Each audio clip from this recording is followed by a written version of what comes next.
கிறிஸ்தேசுக்குள் மிகவும் அதிகமாக நேசிக்கப்படுகின்றவர்களே, உடன் விசுவாச குடும்பங்களை உங்களை யாவரையும் இந்த காலை நேரத்தில் இந்த காணொலி ஊழியத்தின் சார்பாக நாங்கள் வாழ்த்துகிறோம். இந்த காலை நேர இறை தியானத்தை நாம் ஆரம்பிக்கலாம். நமது ஆரம்பம் பிதா, குமாரன், பரிசுத்தாவின் நாமத்தில் உள்ளது. ஆமேன். ஜெபிப்போம். துதிகளின் மத்தியிலே மகிமையோடு வீற்றிருக்கிற எங்கள் நல்ல ஆண்டவரே, எங்கள் ராஜாதி ராஜாவே, கத்தாதி கத்தாவே, இந்த ஆசீர்வதிக்கப்பட்ட மனமகிழ்வான ஆண்டவரை காலை வேளைக்காக நன்றி செலுத்துகின்றோம். கடந்து போன இரவு முழுவதும் கிருபையாக எங்களை காத்து வழி நடத்தினீர். அவ்வப்போது நல்ல மழையை தந்து வருகிறீர். நன்றி ஆண்டவரே. இன்னும் அதிகமான மழையை நாங்கள் எதிர்பார்க்கிறோம். உங்களுடைய பூமியை நினைப்பித்து ஆண்டவரே எங்களை புல்பூண்டில் செழிக்க கர்த்தர் இந்த நாளிலே கிருபை தார். இந்த நாளின் இறை செய்தி, பாடல் வேலை, ஜெப வேலைக்காக ஜெபிக்கிறோம். குறிப்பாக ஆண்டவரையுடைய அன்பர் சாருக்காக ஜெபிக்கிறோம். ஒரு சின்ன அறுவை சிகிச்சை வழியாக கடந்து சென்றிருக்கிறார். இன்னும் அதிலிருந்து சுகத்தை தந்து மீண்டும் ஆண்டவரை எங்களோடு கூட ஊழியத்தில் இணையும்படியாய் கர்த்தர் கிருபை தாரம். எடுத்து கொள்ளுகிற மருந்து மாத்திரைகள், உணவு தண்ணீர் வழியாக நம்முடைய கிருபை தங்கியிருக்கட்டும். தொடர்ந்து இந்த நாளின் இறை செய்தி, பாடல் வேலை, ஜெப வேலையை ஆசீர்வதித்து நீர் எடுத்து பயன்படுத்தும். இறை மைந்தன் இயேசுவின் மூலம் ஜெபிக்கிறோம் நல்ல பிதாவே. ஆமேன். காலை வேளையில் 71வது பாடலாகிய இயேசுவையே துதிசை நீ மனமே இயேசுவையே துதிசை என்ற பாடலை நாம் இணைந்து பாடுவோம். 71வது பாடல்.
கிறிஸ்தேசுக்குள் மிகவும் அதிகமாக நேசிக்கப்படுகின்றவர்களே, மீண்டுமாக உங்கள் யாவரையும் இறைமைந்தன் இயேசுவின் திருப்பெயரிலே இந்த காலை நேரத்தில் அன்போடு வாழ்த்தி வரவேற்கிறோம். இந்த நாளின் இறை செய்திக்கென்று தெரிந்து கொண்ட வேத பகுதி அது அப்போஸ்தலர் நடபடிகளின் புத்தகம் 2ஆம் அதிகாரம் 14ஆம் வசனமும் 22ஆம் அதிகாரம் 36ஆம் வசனம் வரையில், 22 முதல் 36 வரை. அப்போஸ்தலர் 2 14ஆம் வசனம் 22லேருந்து 36. இந்த பகுதிக்கு தலைப்பு the risen Lord and the gift of the Holi Spirit. உயிர்த்தெழுந்த ஆண்டவரும் அவர் கொடுக்கிற ஆவியின் வரங்களும். உயிர்த்தெழுந்த ஆண்டவரும் அவர் கொடுக்கிற ஆவியின் வளங்களும். அப்போ இங்கே பெந்தேகோஸ்தே நாளிலே நடைபெற்ற சம்பவத்தை மீண்டும் நினைவு கூற விரும்புகிறேன். இந்த அருமையான பகுதியில் பெந்தேகோஸ்தே நாளிலே ஆண்டவர் நமக்கு கொடுத்த ஆவியானவர் அவருடைய வரங்கள், அவருடைய ஆசீர்வாதங்கள் எல்லாமே நமக்கு தெரியும். பேதுருனுடைய செர்மனை நம்ம இங்கே பார்க்குறோம். மக்கள் அநேக மக்கள் இருக்கிறாங்க. அவங்க மத்தியில் பேதுரு எழுந்து நின்று பிரசங்கத்தை அவர் பண்ணுறதை பார்க்குறோம். அப்பொழுது பேதுரு 11 சேர்ந்து எழுந்து நின்று உரத்த குரலில் அவர்களிடம் பின்வருமாறு கூறினார். யூத மக்களே, எருசலேமில் வாழும் மக்களே, இதை தெரிந்து கொள்ளுங்கள். எனது சொற்களை கவனித்து கேளுங்கள். நீங்கள் நினைப்பது போல் இவர்கள் குடிவரியில் இருப்பவர்கள் அல்ல. இப்போது காலை 9 மணிதான் ஆகிறது.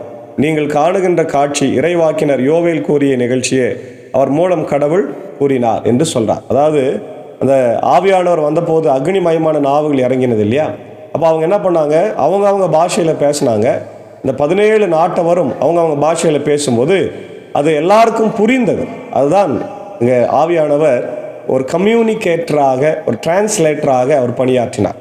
தொடர்பியல் சாதனமாக இல்லையா, அதே நேரத்தில் மொழிபெயர்ப்பாளராக பணியாற்றியவர் ஆண்டவராகிய இயேசு கிறிஸ்துவனுடைய ஆவி, தூய் ஆவி. அப்போ அவங்க எல்லாரும் ஒரு ஆச்சரியம் ஏற்படுது. ஏன்னா அதை அவங்க மொழியில் பேசுகிறாங்க, ஆனால் நமக்கு புரியுதே அப்படின்னு சொல்லி கேட்டாங்க. இன்றைக்கி ஒருவேளை நம்முடைய பாராளுமன்றத்தில் நீங்கள் பார்த்தீங்கன்னா அவங்க காதில் ஹெட்ஃபோன்ஸ் வச்சுன்னு கேட்டுனே இருப்பாங்க.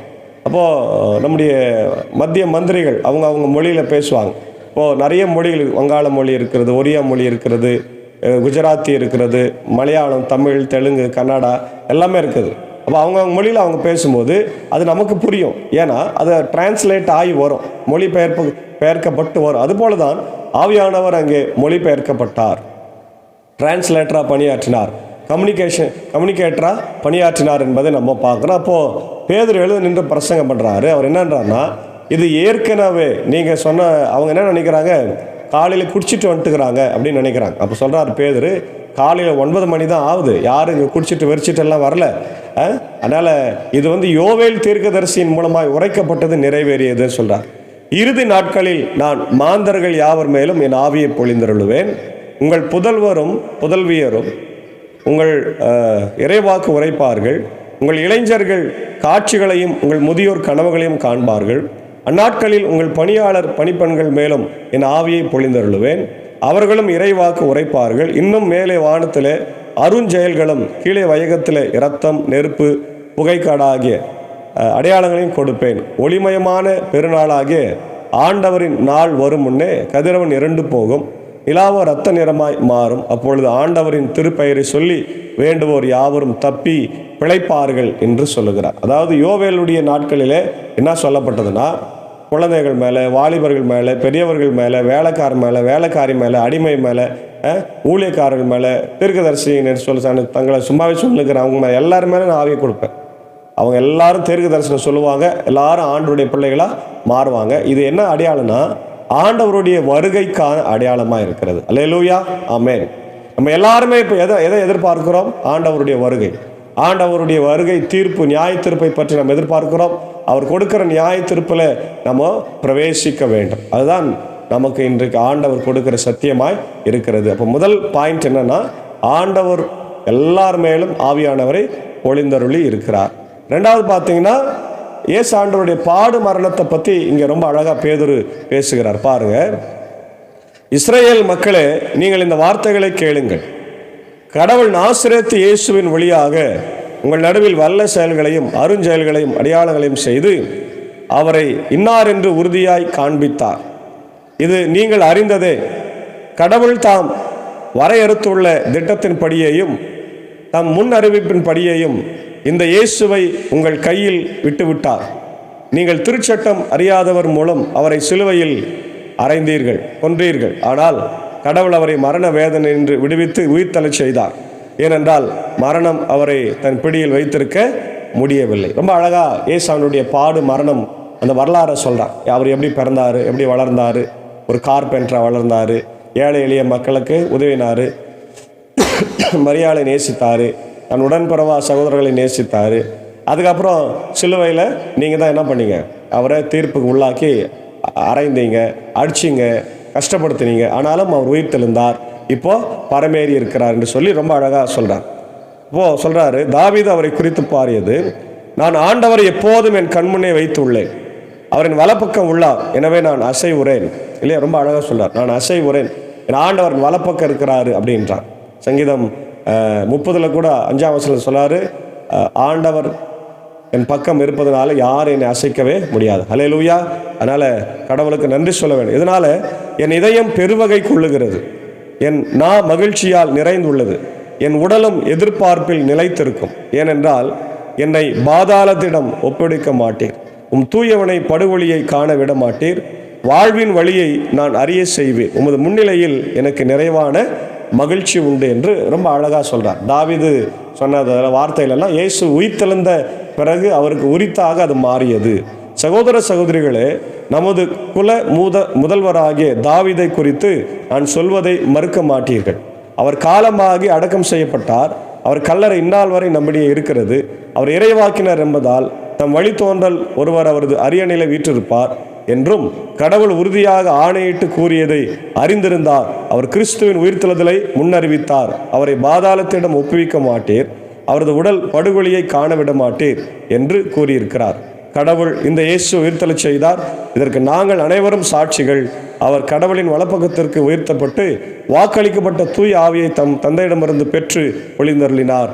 நீங்கள் காண்பதும் கேட்பதும் இதுதான் என்று சொல்லி ரொம்ப அழகாக சொல்கிறார். அதுதான் இந்த பகுதியில் இயேசு உயிர்த்தெழுதலை நம்ம பார்க்கின்றோம் இல்லையா. இயேசு ஆண்டவர் உயிர்த்தெழுந்த பிறகு அவரை பிதாவாகிய கடவுள் சும்மா விடவில்லை, அவரை வலது பக்கத்தில் நிறுத்தி இருக்கிறார். அவரை ஆண்டவர் உயிர்த்தெழச் செய்தார் என்பதை ரொம்ப அழகாக சொல்கிறத தாவீது சொன்னதை பார்க்குறாரு, சொல்கிறாரு. அதுக்கப்புறம் விண்ணுலகிற்கு உயர்த்தப்பட்டவர் தாவீது அல்ல, ஏனெனில் ஆண்டவர் தம் தலைவரிடம், நான் உன் பகைவரை உமக்கு கால்மனை ஆக்கும் வரை நீர் என் வலப்பக்க வீட்டிற்கு என கூறினீர் என்று அவரே சொல்லுகிறாரே. ஆகையால் நீங்கள் சிலுவையில் அறைந்த இந்த இயேசுவை கடவுள் ஆண்டவரும் மேசியாவும் ஆக்கினார் என்பதை நீங்கள் இஸ்ரவேல் மக்களாக அனைவரும் உறுதியாய் அறிந்து கொள்ளுங்கள். ரொம்ப அழகாக சொல்கிறார் பார் இல்லையா.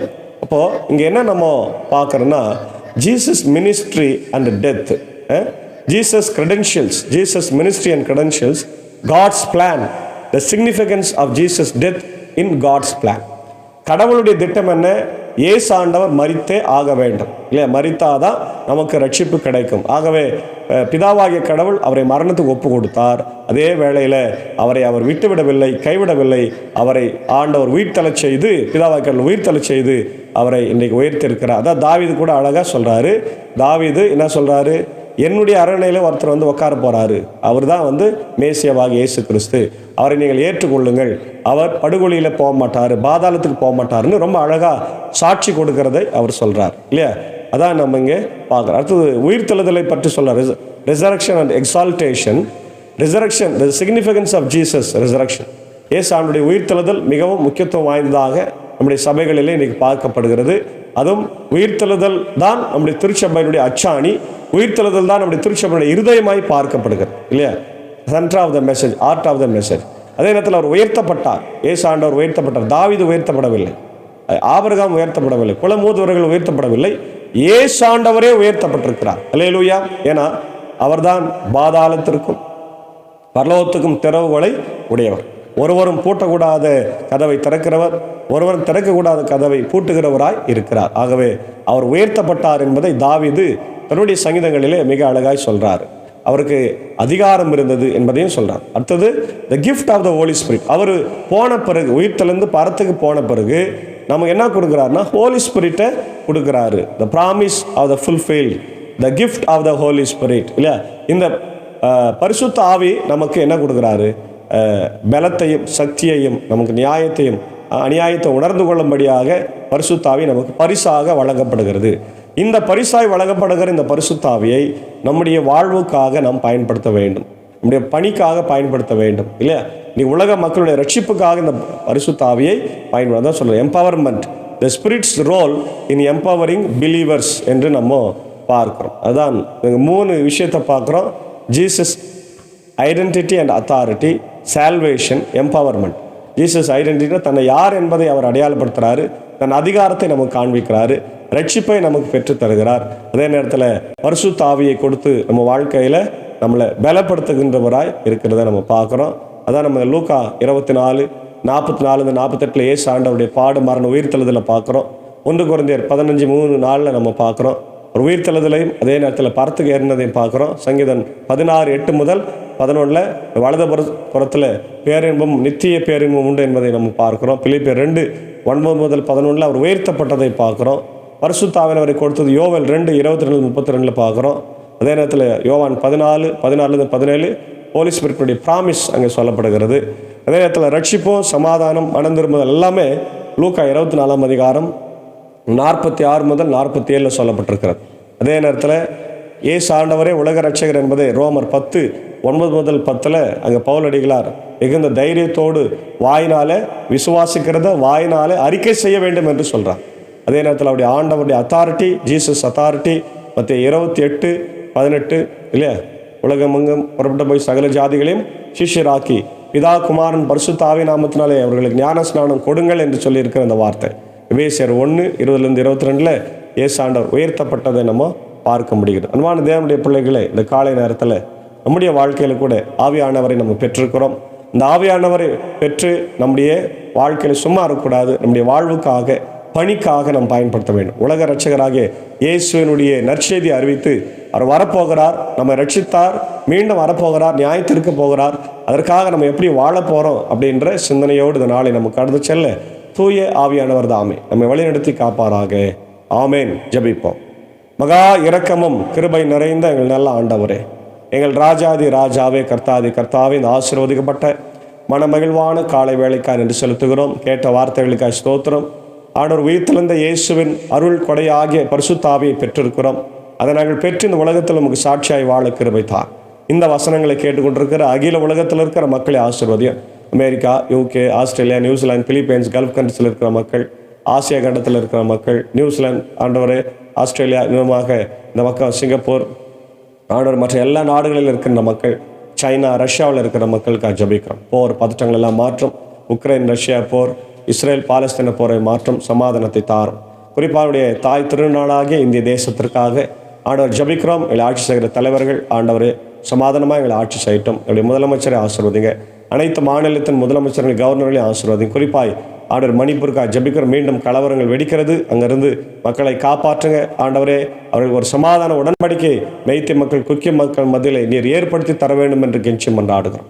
எங்கெல்லாம் சமாதானம் இல்லையோ, எங்கெல்லாம் சந்தோஷம் இல்லையோ, அங்கெல்லாம் நம்முடைய ஆவியானவரை தந்து ஆண்டவரை சமாதானத்தை, சந்தோஷத்தை அந்த மக்களுக்கெல்லாம் நீர் கொடுக்க வேண்டும் என்று கெஞ்சி மன்றாடுகிறோம். இந்த காலை நேரத்தில் ஆண்டவர் இந்த இறை வார்த்தையை கேட்டுக்கொண்டிருக்கிற என்னுடைய இந்திய சுவிசேஷ லுத்தரன் திருச்சபையின் மக்கள், அது அல்லாத மக்கள், மற்ற எல்லா மக்களுக்காக ஜெபிக்கிறோம். எல்லாருடைய வாழ்க்கையில் இயேசுவே மேசியா, இயேசுவே ரட்சகர், இயேசுவே உலக ரட்சகர், இயேசுவே பாவங்களை மன்னிக்க ஒரே அதிகாரம் இந்த உலகத்தை கொண்டவர் என்பதை நாங்கள் உணர்ந்து ரட்சகராக இயேசுவை பறைசாற்றும் இந்த உலகத்தில் நாங்கள் சொல்லவும் கர்த்தரங்களை பலப்படுத்தும். இப்படி பாவங்களை, அக்கிரமங்களை ஒரு விஷயம் கூட மன்னியும், வியாதிகள், பலவீனங்களை மன்னியும். ஆண்டவர் இந்த நாள் எங்களுக்கு ஆண்டவரே ஒரு நல்ல நாளாக, நாங்கள் ஆண்டவரே என்னுடைய பணிகளை, பயணங்களை செய்கின்ற நாளாக, ஆண்டவரே என்னுடைய ஊழியங்களை செய்கின்ற நாளாக அமையட்டும். இந்த நாள் ஆண்டவரே எங்களுக்கு எல்லாருக்கும் ஆசீர்வாதமாக இருக்கும். நல்ல மழையை தர வேண்டுமா ஜெபிக்கிறோம். விசேஷமாக இந்த நேரத்தில் என்னுடைய அன்புக்குரிய அன்பர் சாருக்கு ஜெபிக்கிறோம். நேற்று தினத்தில் ஒரு சின்ன அறுவை சிகிச்சை உடலில் செய்யப்பட்டிருக்கிறது. அதனால் ஒரு வாரம் ஆண்டவரே அவருக்கு ரெஸ்ட் கொடுக்க வேண்டும் என்று டாக்டர் சொல்லியிருக்கிறாங்க.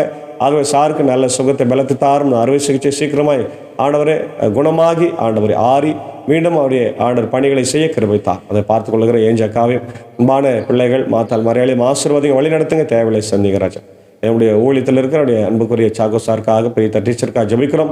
கர்த்தர்களை ஆசீர்வாதிங்க, வழி நடத்துங்க. அவருடைய தேவைகளை சந்திங்க ராஜா.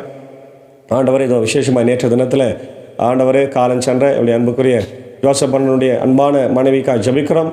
ஆண்டவரே ஞான செல்வி அக்காவை நீர் எடுத்துக்கொண்டு அதனால் ஜோசப்பண்ணன் அவர்கள் கலங்கி நிற்கிறதை நாங்கள் பார்க்கிறோம். நேற்று தினத்தில் போய் ஜெபித்தோம்.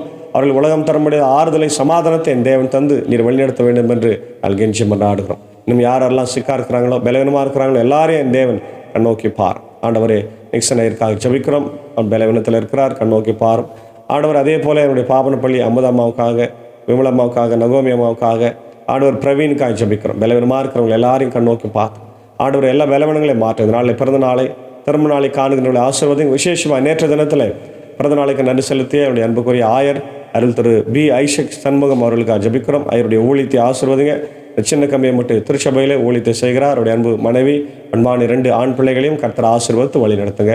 அதேபோல் நேற்று தினத்தில் திருமண நாளை கண்டு நன்றி செலுத்திய அவருடைய அன்புக்குரிய ஆண்டவர் பர்கூர் MRC பள்ளியினுடைய ஆண்டவரை தாளாளராக இருக்கிற சத்யபூஷன் சாருக்காக, அன்பு மனைவிக்காக, பிள்ளைகளுக்காக ஜெபிக்கிறோம். குடும்பங்களை ஆசீர்வதியும், தேவையை சந்தி ஆண்டவரே இன்னும் நிறைய தலைமத்துவத்தை அவருக்கு தந்து வழிநடத்த வேண்டும் என்று ஜெபிக்கிறோம். இன்னும் இன்றைக்கு யாரெல்லாம் பிறந்த நாளை திருமண நாளை காணுகிறார்களோ எல்லாரையும் ஆசீர்வதிக்க வேண்டுமா ஜெபிக்கிறோம்.